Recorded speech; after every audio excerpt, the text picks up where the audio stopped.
everyone, in this video I will tell you details about coronation of King Charles and what happened at the coronation of Queen Elizabeth. Don't forget to like and subscribe for more videos. Queen Elizabeth II of England died on September 8 at Balmoral Castle in Aberdeenshire, Scotland, where she spent her summer vacation. Buckingham Palace announced on the day of Queen Elizabeth's death that Charles took the throne and became King of England. The Queen's 73-year-old son, Charles, became the new King of the country on Saturday. It was officially announced at a ceremony held in the James Palace. In a statement made by Buckingham Palace, it was reported that the coronation of King Charles, which will be held on 6th of May 2023, will be held by the Archbishop of Canterbury, Justin Welby, at Westminster Abbey Church in the capital, London. In the statement, it was stated that King Charles' wife Camilla will also take part in the ceremony. It was noted that the coronation ceremony is a serious religious ceremony as well as an opportunity for celebration and demonstration, and pointed out that the ceremony has preserved a similar structure for over 1,000 years. In the statement, it was reported that the coronation ceremony of King Charles, which will be held next year, is expected to reflect the spirit of the time as well as include historical essential. On the other hand, in the news in the British press, it was suggested that the coronation ceremony of King Charles III would be more modest and shorter than the previous ceremonies and would last for 1 hour. So, what happened at the Queen Elizabeth's coronation? The Queen Elizabeth's coronation was majestic and very impressive. Celebrated all over the world, this ceremony marked the beginning of a long and historical reign. King VI George died in his sleep at Sandringham House on February 6, 1952. He was only 56 years old. The protracted illness and the tension of leading in the dark days of the Second World War had done great harm to the beloved king. Princess Elizabeth, the eldest of the king's 2 daughters, was in Kenya to embark on a royal tour of the Commonwealth of Nations, as her father was in poor health. The news of her father's death was given to Elizabeth by her husband, Prince Philip.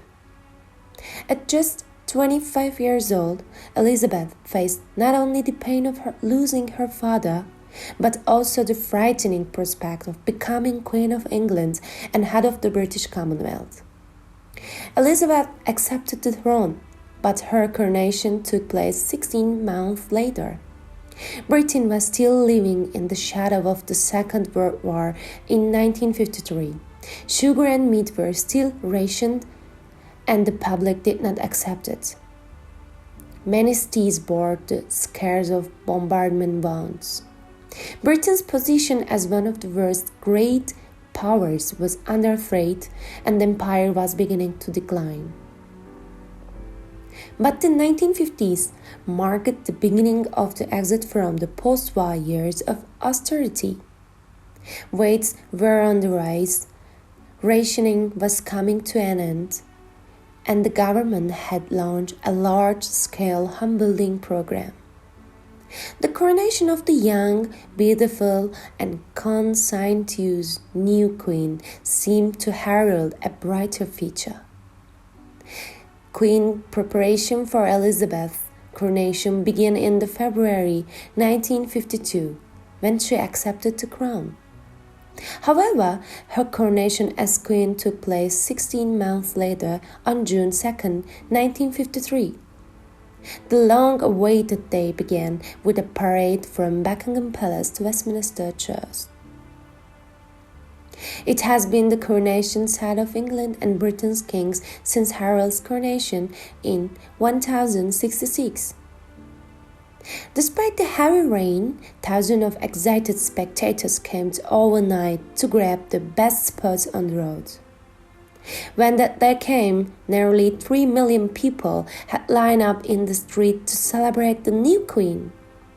It had rained intermittently throughout the day, but it was clear during the parade.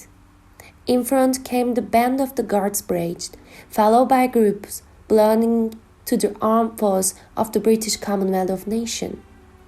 Heads of state and foreign monarchs were travelling by horse-drawn carriage. Behind them was the Queen in the golden royal carriage. The religious ceremony that will culminate in the coronation of Queen Elizabeth began with the Queen's arrival at Westminster Church, where 8,000 guests await. The Queen was dressed in a white silk robe embroidered with the emblems of the Commonwealth of Nations, and she wore a velvet state robe that was over 5 meters long and was carried by 7 bridesmaids. At the altar of the church, the Queen took the oath of coronation, promising to uphold justice and the laws of her kingdom, and to defend the Anglican faith. Then came the most historic and sacred moment of the ceremony. Sitting on the Queen's coronation throne, she was baptized with holy oil by the Archbishop of Canterbury. God save the Queen, they were calling. After her coronation, the Queen returned to Buckingham Palace in a golden state carriage. A huge crowd immediately gathered at the gates of the palace and began to shout, "We want the Queen!" In accordance with the procedures, the Queen, accompanied by the royal family, performed the first of the balcony greeting that she would repeat many times later. The Queen was greeted with great enthusiasm by the crowd. She then returned inside to attend the first of 2 coronation banquets. The family, members of the foreign sultanate, and high-ranking guests attended this feast. At the second banquet, the coronation chicken was presented for the first time. This dish consisted of chicken served cold with a special creamy curry sauce. At 5 p.m., it had to be delayed several times due to bad weather.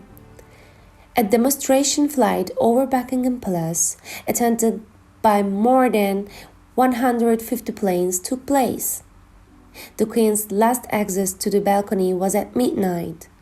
Queen Elizabeth's coronation was a pivotal moment in television history. The ceremony had never been filmed before, and although Prime Minister Winston Churchill did not believe it was necessary, the Queen did. Less than a third of all UK homes had television in 1952, but the demand for viewing the coronation was overwhelming. In this rising atmosphere, the BBC worked feverishly to expand its coverage, and TV sales exploded. When the big day came, the public gathered in living rooms, cinemas, and concert halls to watch the 11-hour live broadcast. The broadcast was made in black and white but recorded in color. The number of TV viewers was estimated at 20 million. This broadcast showed that television has now become mainstream entertainment in the UK. Queen Elizabeth's coronation marked the beginning of a considerable reign. This is the second longest reign in British history. During this period, the Queen made numerous trips to foreign and Commonwealth countries, making her the most travelled head of state in history. During her reign, there were considerable and dramatic changes both in England and in other parts of the world. Particularly the dissolution of Britain's imperial power. The royal family also suffered their own trauma. This included the dissolution of the marriage of 3 of his 4 children, and the untimely and tragic death of Diana, Princess of Wales, in 1997.